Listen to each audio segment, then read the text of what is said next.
నా వ్యక్తిగత సేవా జీవితంలో నా మీద ప్రభావం చూపిన ఒక చెల్లుంది, చచ్చిపోయిందిలేండి అమ్మాయి కూడా. గుంటూరు జిల్లా బాపట్లలో ఒక స్టూడెంట్స్ కాన్ఫరెన్స్ కి పోయాను.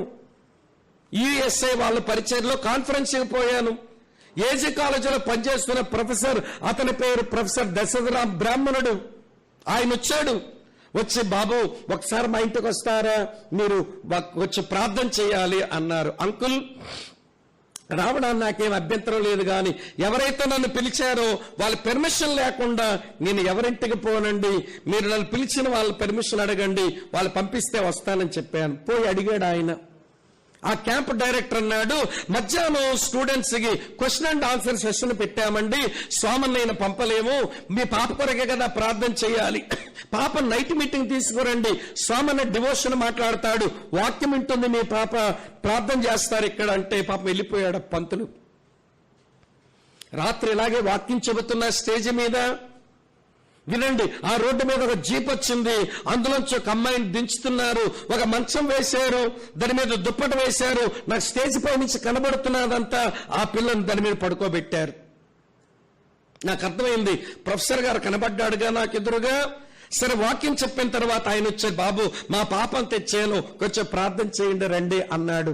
నేరుగా నేను ఆ పాప దగ్గర నడిచి వెళ్లేసరికి 24 సంవత్సరాల యవ్వనస్తురాలు, అందమైన పిల్ల, బ్రాహ్మణ పిల్ల, మంచాన్ని పొడుగ్గా వేస్తే అంత పొడుగుంది, అందమైన పిల్ల.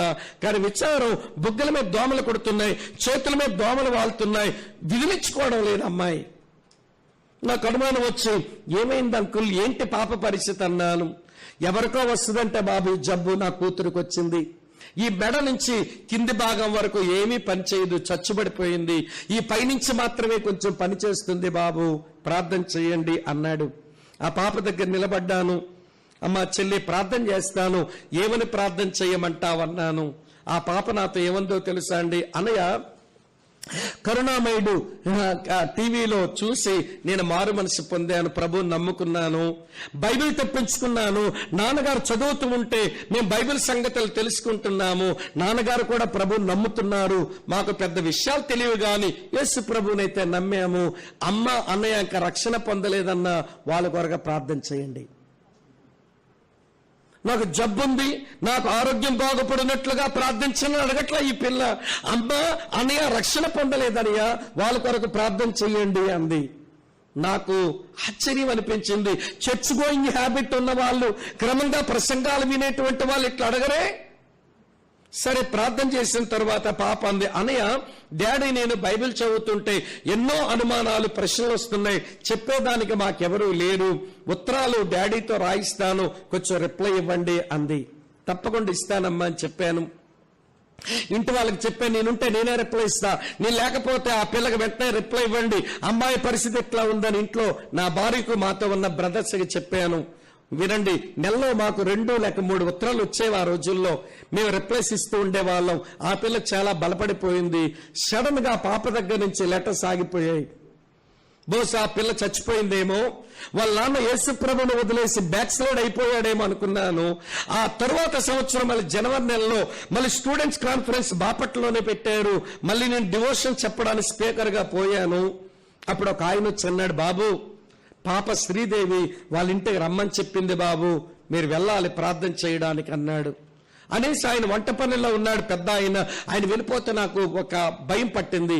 ఉత్తరాలు ఎందుకు రాయడం మానేసింది అమ్మాయి, మా మాటలు ఏమైనా నొప్పించాయా, లెటర్స్ ఎందుకు ఆగిపోయి అని అనుమానం వచ్చి సరే బయలుదేరి వెళ్దామని పెర్మిషన్ అడిగి బయలుదేరుతుంటే అక్కడ బ్యాప్టిస్ట్ చర్చ్ లో సేవ చేస్తున్నాడు ఒక ఈజిఎఫ్ మెంబర్ ఆయన, అతని పేరు బ్రదర్ చిన్నయ్య సూరి. తమ్ముడు ఆ పిల్లని చూడ, నేను వస్తాను తమ్ముడు అన్నాడు.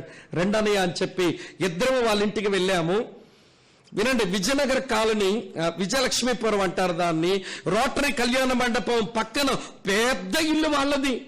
సరే వాళ్ళ ఇంటికి పోగానే ఆ తలుపులు తీసుకుంటా గేట్ తీసుకుంటూ లోపలికి వెళ్ళాం.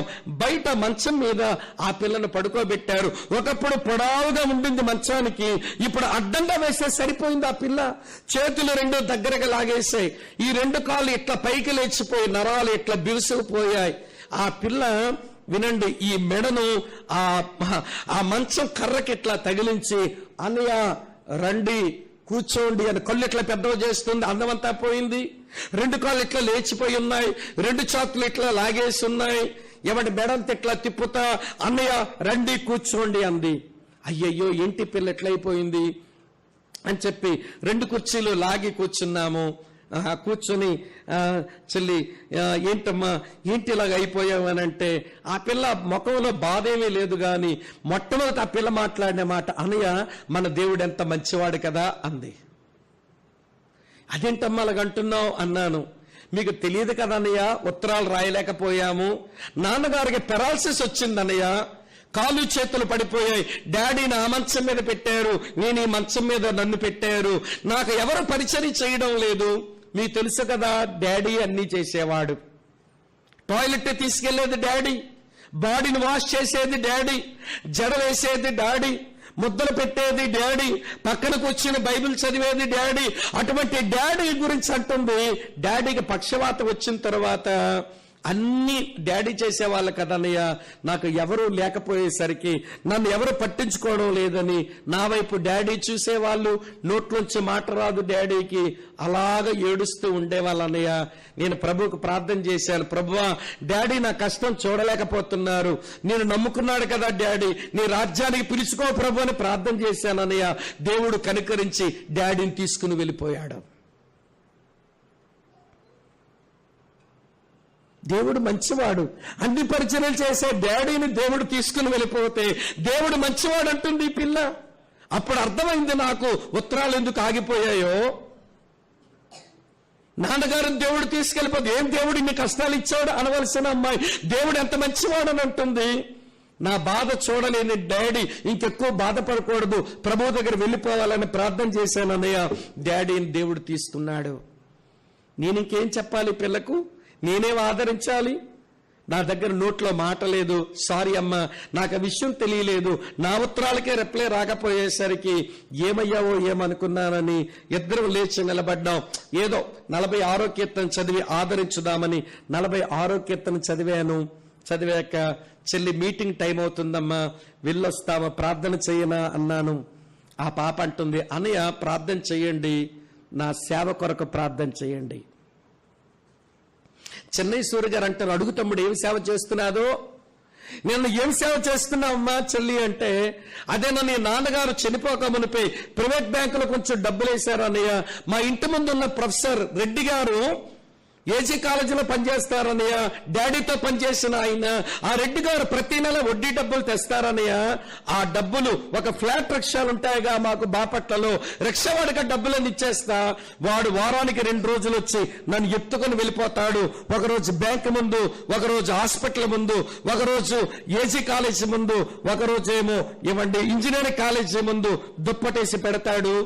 నేను అరుస్తున్నాను, యేసు ప్రభువే నిజమైన దేవుడు, ఆయన ద్వారానే పాప క్షమాపణ, నమ్మండి అని అరుస్తుంటానన్నయ్య.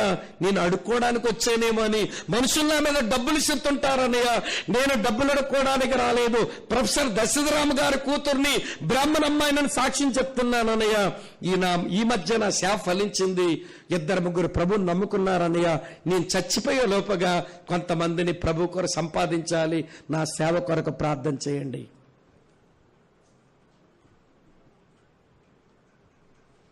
ఆ డబ్బులతో మందులు కొనుక్కోవచ్చు, ఆ డబ్బులతో బోర్నవిటా హార్లిక్స్ కొనుక్కొని తాగొచ్చు ఆరోగ్యం కొరకు. ఆ డబ్బులన్నీ సేవ కొరకు ఖర్చు పెడతా ఉంది. వినండి ప్రియులారా, 2012వ సంవత్సరం కాకినాడ దగ్గర రామచంద్రపురంలో వాక్యం చెప్పడానికి వెళ్ళాను. సాక్ష్యం చెప్పడానికి అనంతపూర్లో ఉన్న శ్రీనివాసరెడ్డి అనే ఒక అబ్బాయిని పిలిచారు సాక్ష్యానికి. ఆ తమ్ముడు సాక్ష్యం చెప్తుంటాడు, నేను ప్రభువులోకి రావడానికి, నా భార్య ప్రభువులో బలపరచబడ్డానికి, ఈ అనంతపురం సేవలకు నేను రావడానికి ఒక అక్క మమ్మల్ని ప్రోత్సహించింది, డబ్బులు ఇచ్చింది, మాకు వాక్యం చెప్పింది. అక్క పదే చెప్పేది, ఈ వాక్యాన్ని స్వామిని ఎలా చెప్పాడు, ఈ వాక్యాన్ని ఎలా ఇంటర్ప్రెట్ చేయాలని నేర్పించాడు నాకు ఉత్తరాల ద్వారా అని చెప్పేది. ఆ స్వామి గారు ఈ సభలకు స్పీకర్గా వస్తే నేను సాక్ష్యం చెప్పడానికి రావడం నాకు చాలా సంతోషమని సభకు నన్ను శ్రీనివాసరెడ్డి పరిచయం చేస్తున్నాడు. సాక్ష్యం చెప్పాక నా పక్కన కూర్చున్నాడు. తమ్ముడా చెల్లి పరిచర్య ఏ స్థాయికి వచ్చిందనంటే, అన్న నాతో నా భార్యతో కలుపుకుంటే అక్క పరిచర్యలో 22 మంది సేవకులమయ్యామన్నా. చాలా మంది ప్రభువుని నమ్ముకున్నారన్నా. ప్రేమించే తండ్రిని కోల్పోయి, కాలు చేతులు చచ్చుబడి, వినని మాట్లాడడానికి స్వరమరాని పిల్ల వినని తన్ను తాను ప్రభు కొరకు ప్రతిష్ఠించుకుంది.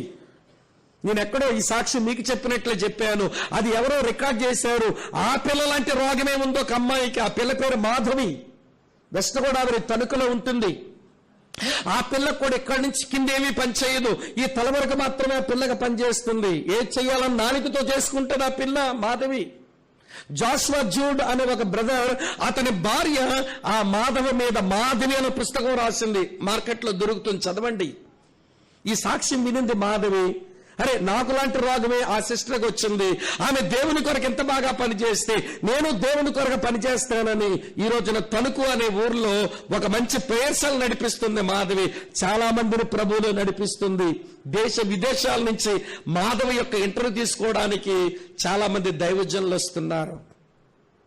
జీవితం అంటే ఎదుటి వాళ్ళకన్నా ఉపయోగపడాలి. నీ జీవితాన్ని గురించి రాసుకోవడానికి ఏదైనా మాట ఉండాలిగా.